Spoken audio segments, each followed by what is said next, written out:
শিখ ধর্মের গুরু নানক সাহেব সহ আরও যে 10 জন ধর্মগুরু রয়েছে, সেই 10 জন ধর্মগুরু তাদের সময়কাল আমি বলবো। প্রথম গুরু গুরু নানকজি 1469 থেকে 1539 সাল।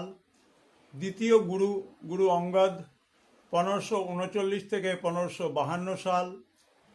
তৃতীয় গুরু অমরদাস 1552 থেকে 1574। চতুর্থ গুরু গুরু রামদাস 1574 থেকে 1581। পঞ্চম গুরু গুরু অর্জুন 1581 থেকে 1606। ষষ্ঠ গুরু গুরু হরগোবিন্দ 1606 থেকে 1644। সপ্তম গুরু গুরু হররায় 1644 থেকে 1661।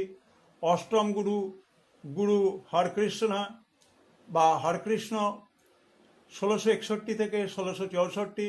নবম গুরু তেগ বাহাদুর 1665 থেকে 1675। দশম গুরু গুরু গোবিন্দ সিং 1675 থেকে 1705। তার মধ্যে আমরা দেখতে পাই দশম গুরু গুরু গোবিন্দ সিং খালসা প্রতিষ্ঠা করেন 1699 সালে। পঞ্চক কেশ কঙ্গ কড়া কচ্ছা কৃপান প্রবর্তন করেন। গুরু গ্রন্থ সাহিবকে অন্তিম গুরু হিসেবে ঘোষণা করেন। এই হচ্ছে সংক্ষেপে আমাদের 10 জন গুরু শিখ ধর্মের তাদের সময়কাল সম্পর্কে ধারণা দেওয়া হলো। আমার ছাত্রছাত্রীদের কাছে এটি একটি পূর্ণাঙ্গ তথ্য হিসেবে কাজ করবে। সবাই ভালো থাকবে, সবাই সুস্থ থাকবে।